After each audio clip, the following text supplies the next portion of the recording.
શું 2027ના વર્લ્ડ કપમાં વિરાટ વિનાની ટીમ ઇન્ડિયાની કલ્પના કરી શકાય? શું વિરાટ કોહલીને ભારતીય ટીમમાં પોતાનું સ્થાન સાબિત કરવા માટે મજબૂર કરવામાં આવી રહ્યો છે? શું ટીમ મેનેજમેન્ટ અને વિરાટ કોહલીની વચ્ચે કંઈક અણબન ચાલી રહી છે? આજે આપણે જાણીશું કે આખરે વિરાટ કોહલીએ એવા તો કયા શબ્દો કયા કે જેનાથી વિવાદનો મધુપૂડો છંછેડાઈ ગયો છે. નમસ્કાર દર્શક મિત્રો, ખેલ જગતમાં આપનું સ્વાગત છે. દર્શક મિત્રો, ભારતીય ક્રિકેટના ઇતિહાસમાં કેટલાક એવા પણ ખેલાડીઓ હોય છે કે જેઓ માત્ર રન નથી બનાવતા પરંતુ આખી પેઢીની માનસિકતા બદલી નાખે છે. અને જ્યારે એ ખેલાડી કંઈક બોલે ત્યારે લોકો ફક્ત તેને સાંભળતા નથી, લોકો શબ્દોની પાછળ છુપાયેલી લાગણીઓ વાંચવાનો પણ પ્રયાસ કરે છે. અને કદાચ આ જ કારણ છે કે વિરાટ કોહલીનું એક ઇન્ટરવ્યુ આખા ક્રિકેટ વર્લ્ડમાં ચર્ચાનો વિષય બની ગયું છે. દર્શક મિત્રો, ક્રિકેટ જગતમાં જ્યારે પણ આપણે વિરાટ કોહલીનું નામ સાંભળીએ છીએ ત્યારે એક અલગ જ ઉર્જા અને ગૌરવનો અનુભવ થાય છે. પરંતુ હાલમાં વિરાટ કોહલીના એક ઇન્ટરવ્યુએ આખા સોશિયલ મીડિયા અને ક્રિકેટ જગતમાં વંટોળ ઊભો કરી નાખ્યો છે. કારણ કે આ માત્ર એક ઇન્ટરવ્યુ નથી પરંતુ એક મહાન ખેલાડીના દિલની પીડા અને તેનો આત્મસન્માન પ્રત્યેનો આગ્રહ છે. વિરાટ કોહલી કે જેને આપણે કિંગ કોહલી કહીએ છીએ, તેણે 2027ના વન ડે વર્લ્ડ કપને લઈને જે નિવેદન આપ્યું છે તેનાથી ઘણા બધા સવાલો ઉઠ્યા છે કે શું વિરાટ કોહલીને ભારતીય ટીમમાં પોતાનું સ્થાન સાબિત કરવા માટે મજબૂર કરવામાં આવી રહ્યો છે? શું ટીમ મેનેજમેન્ટ અને વિરાટ કોહલીની વચ્ચે કંઈક અણબન ચાલી રહી છે? આજે આપણે આ વિષયના ઊંડાણમાં ઉતરીશું અને જાણીશું કે આખરે વિરાટ કોહલીએ એવા કયા શબ્દો કયા હતા કે જેનાથી વિવાદનો મધુપૂડો છંછેડાયો છે. તો મીડિયામાંથી કેટલાક અહેવાલ એવા સામે આવી રહ્યા છે કે આ વાતની શરૂઆત રોયલ ચેલેન્જર્સ બેંગલુરુના એક પોડકાસ્ટથી થઈ હતી કે જ્યાં વિરાટ કોહલીએ પોતાના ભવિષ્ય અને ખાસ કરીને 2027ના વર્લ્ડ કપ વિશે ખુલીને વાત કરી, જેમાં વિરાટે સ્પષ્ટ શબ્દોમાં કહ્યું કે તે 2027નો વર્લ્ડ કપ રમવા માંગે છે, પણ તેણે એક મોટું પરંતુ પણ મૂક્યું હતું. તેમણે કહ્યું કે જ્યાં મારું મહત્વ નહીં જળવાય ત્યાં હું રહેવાનું પસંદ નહીં કરું. આ વાક્ય સાંભળતા જ એવું લાગે છે કે વિરાટ ક્યાંક ને ક્યાંક અસુરક્ષિત અનુભવી રહ્યા છે, અથવા તો તેમને એવું લાગી રહ્યું છે કે તેમની ક્ષમતા પર શંકા કરવામાં આવી રહી છે. વિરાટે વધુમાં ઉમેર્યું હતું કે હું ભારતીય ટીમમાં મારા સ્થાનને લઈને બાબતોને લઈને વધુ જટિલ બનાવવા નથી માંગતો. જો મારે સતત મારી યોગ્યતા સાબિત કરવી પડે તો પછી તે માહોલ મારા માટે યોગ્ય નથી. વિચાર કરો કે જે ખેલાડીએ ભારતને સેંકડો મેચો જીતાડી છે, જેણે આંતરરાષ્ટ્રીય ક્રિકેટમાં સદીઓનો પહાડ ખડક્યો છે, તેને આજે એવું કેમ કહેવું પડે છે કે મારે મારી યોગ્યતા સાબિત કરવી પડે? તે માહોલ મારા માટે નથી.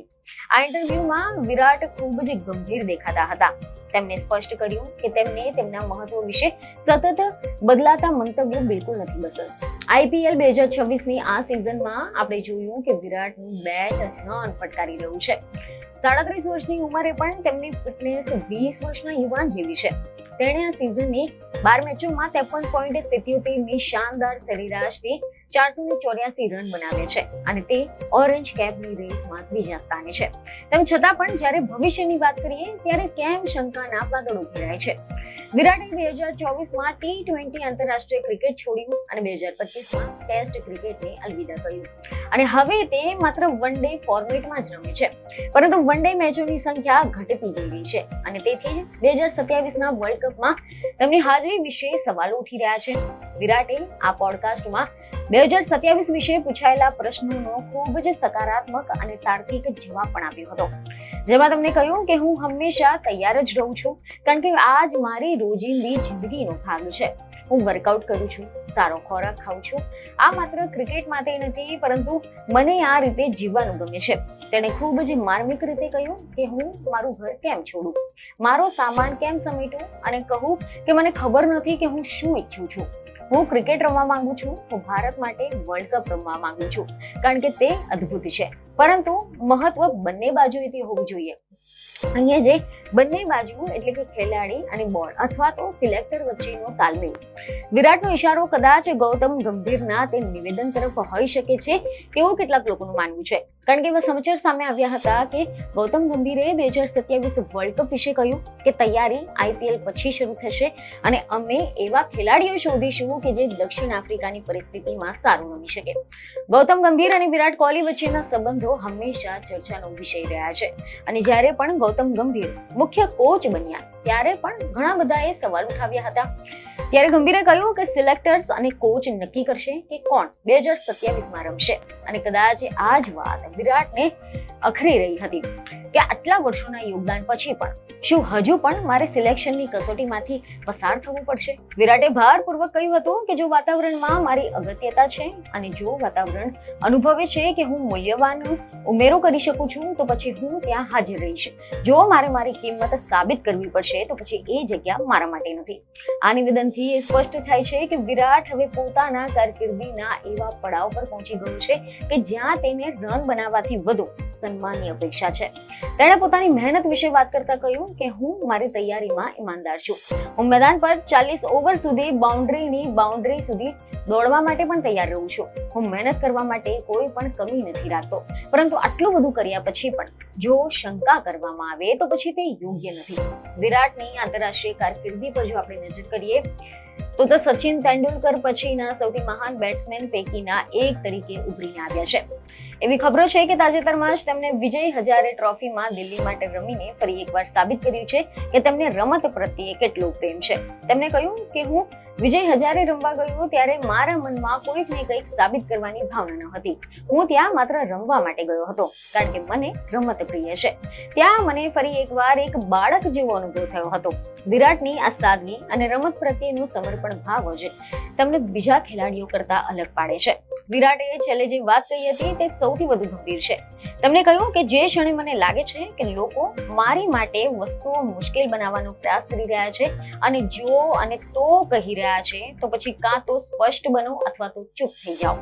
તે કહે છે કે જો તમે પહેલા દિવસે કહો છો કે હું સારો છું અને પછી પરિણામ મુજબ તમારું વલણ બદલી નાખો છો. વિરાટનું આ સ્ટેન્ડ ભારતીય ક્રિકેટમાં એક નવી ચર્ચાને જન્મ આપી રહ્યું છે કે શું કોઈ પણ દિગ્ગજ ખેલાડીને તેની કારકિર્દીના અંતિમ તબક્કે આ રીતે તેની યોગ્યતા સાબિત કરવા માટે મજબૂર કરવો જોઈએ? શું 2027ના વર્લ્ડ કપમાં વિરાટ વિનાની ટીમ ઇન્ડિયાની કલ્પના શક્ય છે?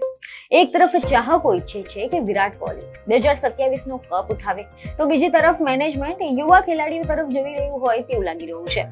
વિરાટ કોહલીએ પોતાની વાત તો કહી દીધી છે પરંતુ હવે જે દડો છે તે BCCI અને કોચ ગૌતમ ગંભીરના કોર્ટમાં છે. વિરાટે સ્પષ્ટ કહ્યું છે કે તે રમવા માટે તો તૈયાર છે, ફિટ પણ છે અને ભૂખ્યો પણ છે, પરંતુ તેને જોઈએ છે માત્ર યોગ્ય સન્માન અને વિશ્વાસ. હવે જોવાનું એ રહેશે કે 14 જુલાઈની ઇંગ્લેન્ડ સામે શરૂ થનારી વન ડે સિરીઝમાં વિરાટ કેવું પ્રદર્શન કરે છે અને શું સિલેક્ટર્સ તેની આ શરતી ઈચ્છાને માન આપે છે કે નહીં. આ વિવાદ કદાચ હજુ પણ વધુ વકરી શકે છે અથવા તો એક સુખદ અંત પણ આવી શકે છે. પરંતુ એક વાત તો નક્કી છે કે વિરાટ કોહલી છે એટલે મનોરંજન અને જોશની ક્યારેય કમી નથી રહે. રમત ગમે તે હોય પરંતુ કિંગ હંમેશા પોતાની શરતો પર જ જીવે છે અને રમે છે. વિરાટના આ નિવેદને સાબિત કરી દીધું છે કે તેના માટે રમતથી ઉપર તેનું સ્વાભિમાન છે અને તે તેની સાથે કોઈ પણ સંજોગોમાં સમાધાન કરવા માટે તૈયાર નથી. હવે આગળ શું થશે? શું વિરાટ 2027 વર્લ્ડ કપ રમશે? આ સવાલનો જવાબ આજે કોઈની પાસે નથી. પરંતુ એક વાત ચોક્કસ છે કે જો વિરાટ ફિટ રહેશે, રન બનાવતો રહેશે અને તેમની અંદર રમતની ભૂખ જીવંત રહેશે તો તેમને અવગણવું ખૂબ જ મુશ્કેલ રહેશે. કારણ કે મહાન ખેલાડીઓ ફક્ત આંકડાઓ પસંદ નથી કરતા, તેઓ પોતાની હાજરી પસંદ કરે છે અને વિરાટ હજુ પણ એવી જ હાજરી ધરાવે છે. હવે અંતમાં એક જ વાત કે કદાચ આખી ચર્ચામાં સૌથી સુંદર બાબત એ હતી કે જ્યારે વિરાટે કહ્યું આ બીજાઓ વિશે નથી, આ મારા અને રમત વચ્ચેની વાત છે. આ શબ્દોમાં એક એવું ખેલાડી દેખાય છે કે જેને પ્રસિદ્ધિ જોઈ છે, દબાણ જોયું છે, ટીકા જોઈ છે, પ્રશંસા પણ જોયું છે, બધું જ જોયું છે, પરંતુ અંતે ફરી ત્યાં જ પાછો આવી ગયો છે જ્યાંથી તેની સફરની શરૂઆત થઈ હતી, રમતના પ્રેમ સુધી. અને કદાચ એ જ કારણ છે કે વિરાટ કોહલી માત્ર ક્રિકેટર નથી, એક લાગણી છે, એક યુગ છે અને એક એવી કહાની છે કે જે હજુ પણ પૂરી થઈ નથી. અને કદાચ 2027 વર્લ્ડ કપ એ કહાનીનો છેલ્લો મહાન અધ્યાય બની શકે છે અથવા તો કદાચ એક નવી શરૂઆત પણ હોઈ શકે છે. પરંતુ એક વાત નિશ્ચિત છે કે જ્યાં સુધી વિરાટ કોહલીના હાથમાં બેટ છે ત્યાં સુધી ક્રિકેટમાં ડ્રામા રહેશે, ચર્ચા રહેશે, લાગણીઓ રહેશે અને ધડકન તેમની સાથે જોડાયેલી રહે છે. કારણ કે કેટલાક ખેલાડીઓ મેદાન છોડે છે પરંતુ રમતમાંથી જતા નથી, તેઓ રમતનો જ ભાગ બની જાય છે. અને વિરાટ કોહલી પણ કદાચ એ જ ખેલાડીઓમાંના એક છે. તો આશા છે કે ક્રિકેટ પ્રેમીઓ અને કોહલીના ચાહકોને આ વિડીયો ખૂબ જ મહત્વનો લાગ્યો હશે, જેથી અમારા વિડીયોને લાઈક અને શેર જરૂરથી કરજો. બીજું એક ખબર સાથે ફરી મળીશું. ધન્યવાદ.